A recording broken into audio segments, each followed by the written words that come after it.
And this is up and good. The score now 7-0 Jaguars.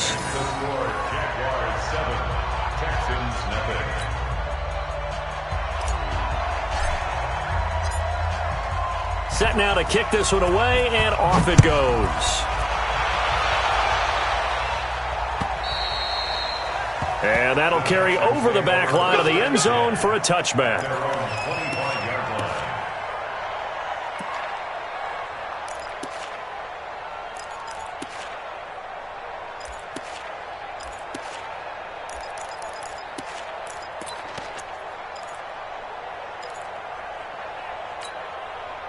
Houston's offense already at the line, set to get going, and hoping to do better than they did their last possession when they punted the football. Appeal to the vanity of your offensive line. Tell them that they control your fate. Leverage guys. Win the line of scrimmage. If you do that, you start to win first down. You win second down.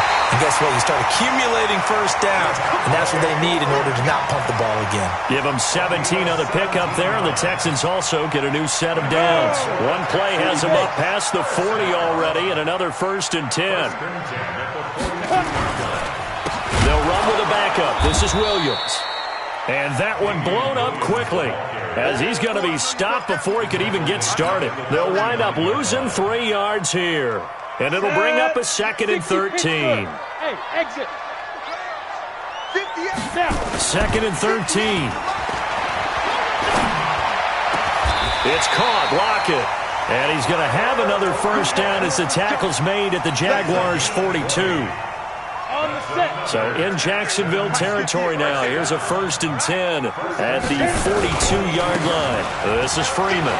And an alley to run. And past the 35, he'll be dropped a yard or 2 shy of the 30. A pickup of 11 and a Texans first down. They're making it look easy out there. Another first down. So far on this drive, let me do this little bit of math here. 4 plays, 3 first downs. That's a pretty good recipe for success. Line of scrimmage, the 31 now on 1st and 10. First down, here's White. And he's going to get a solid gain of 9 before being brought down. 2nd and right at a yard.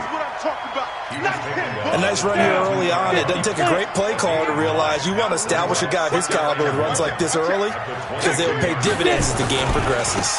On 2nd down, they'll run with White, and he'll get it down this time to the 17. The first drive this unit had, they punted. This drive, much more polished, just looking crisper, aren't they, moving the ball? Maybe the first drive was a little bit of a wake-up call. Probably a little bit angry that they had to punt the ball away the first time they had it. Got motivated, got to the sideline, said, okay, let's not let that happen here as we take over again. And that one covered beautifully. Their defenders stayed home, and they'll stop him behind the line. I like the idea to mix it up from time to time because, let's face it, you can't be predictable. But the execution was a little lacking on this one, right? They might want to go back to the drawing board with that call. On 2nd down, Freeman. Devontae Freeman, they're not going to get him.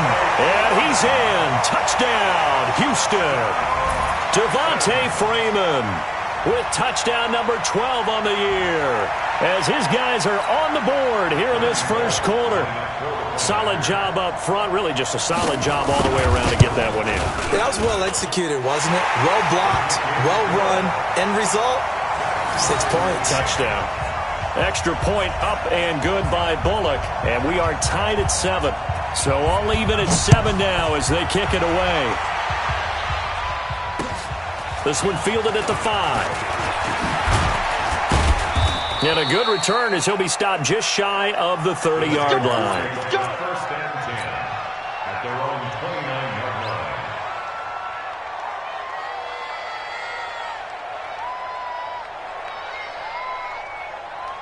Jaguars come to the line to start their next drive as we grind toward the end of the season here, and they haven't had the season that they had hoped. So let me ask you to play GM. Where might they look to make some changes? I think when you look into the upcoming draft, think hard about them drafting multiple offensive linemen. They've got to get stouter up front. And as a GM, it always tells me, Charles, this is a big boy league, and big people always end up winning games for you.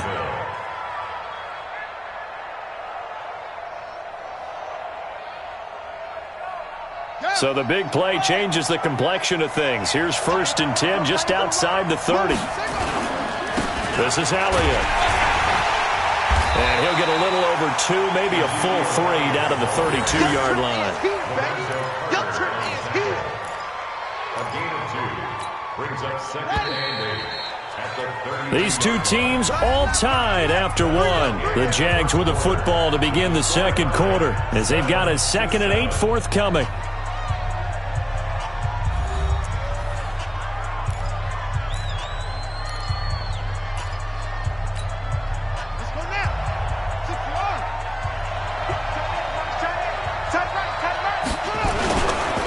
Second down, Elliott. He'll be dropped at the 25 after a gain of 6. And there we saw one of the downsides of blitzing during a rundown, because sometimes you get out of your gaps. You don't fit the run quite as well because you're headed towards the ball carrier with abandon. On 3rd and 1, here's Brissett. And he's got his target. That's Moore. And he will get this into the end zone for a Jaguar touchdown. DJ Moore with his 13th touchdown of the year and 2nd of the game. And the Jaguars have taken the lead. The Jaguars going to go ahead and use their first timeout. They'll have 2 remaining as we step aside here in this second quarter. Moore now to add the extra point.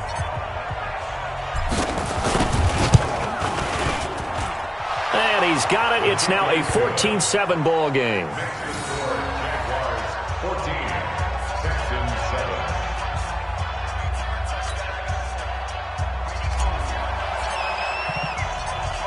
7. The kickoff team on the field now as they will send this one away. This is taken at his 4. And a nice return sets him up pretty good here at the 30-yard line. First and 10 at their own 30-yard line.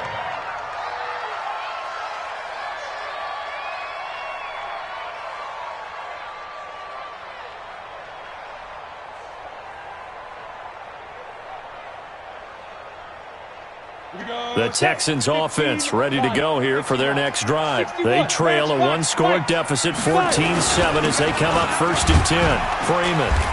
He's tackled a yard short of the marker. Good gain of 9 on 1st down. 60 outlaw. Ball sheared on the stop. It's a gain of 4. On 2nd down, it's Freeman. Nowhere to go that time. He maybe got a yard up to the 40. Pretty good job defensively. Thought he was going to get it, but they knew where that marker was, and they stopped him just short of it. What it does is emphasize that strategic football and situational football is not just played on the offensive side, is it? Defense understanding, as you noted, where the 1st down marker was and making sure they didn't get there. And he will have the 1st down, but he winds up paying for it pretty good. The gain of 4 that time as the drive continues. I always appreciate runners who understand situations. That was just 3rd and inches. No reason to dance around in the backfield and try and break off a bigger play. Just go pick up the 1st down, and that's exactly what he did. This is Freeman on 1st and 10. 10 yards on the pickup there, and it'll be 2nd down.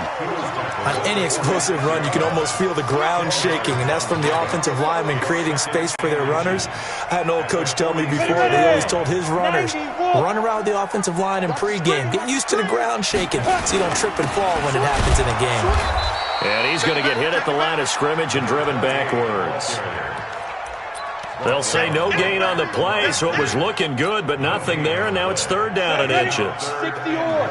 The offense on 3rd down tonight, they've been okay, 2 for 3 thus far. They're looking at 3rd and a few inches.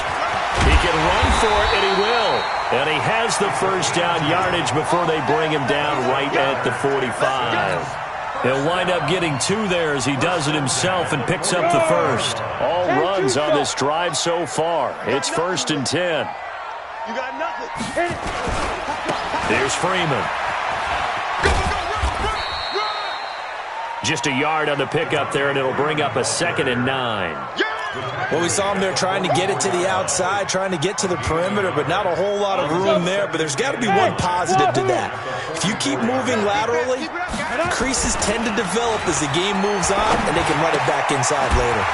There's a ball thrown right side and complete. Past the 20. And they move this all the way down to the 9.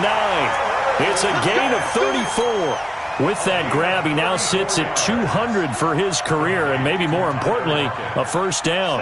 The chain gang hustling to catch up. Here's first and goal from just inside the 10. They'll run here with Freeman.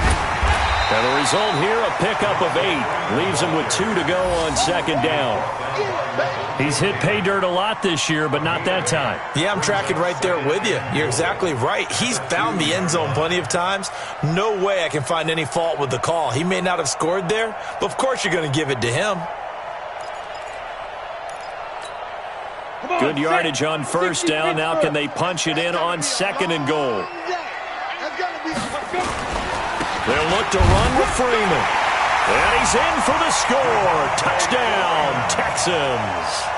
Devontae Freeman with his second touchdown here in this first half, as they are an extra point away now from tying this football game.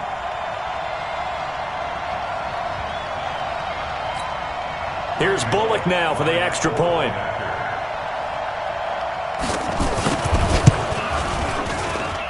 And we've got a good one brewing. We're all knotted up at 14.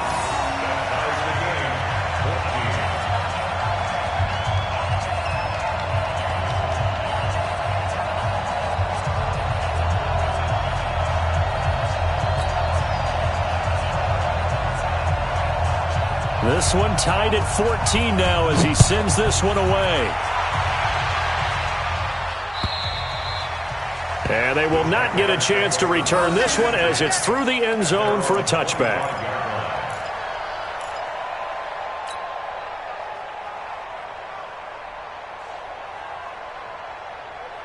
Jaguars come to the line to start their next drive. And Charles, the way touchdowns have come so fast and furious for both sides in this thing, it's starting to feel a little bit more like maybe a tennis match in a football game. Yeah, I like your description there. Maybe we're sitting in a nice royal box watching this type of a game. But let's face it, right now, the way it's going back and forth, it's going to come down to who can get a stop. After the loss to start out, here's second and 11. Elliott.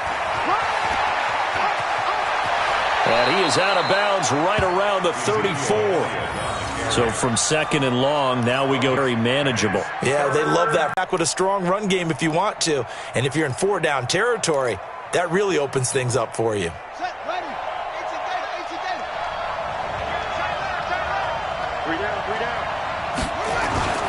Third and short yardage, Brissett. Found his target. It's Anderson. And he's going to get this all the way down inside the 35. Well, they only needed a small gain on third down. They end up getting over 30 yards. On third down, it's very simple. Make sure you get beyond the sticks, make the catch, pick up the first down. But in this case, he turned it into bonus time and was off to the races for a monster play. So the big play changes the complexion of things. Here's first and 10 just outside the 30.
Game on, so it's time to go. When the rain starts, I'ma let you know.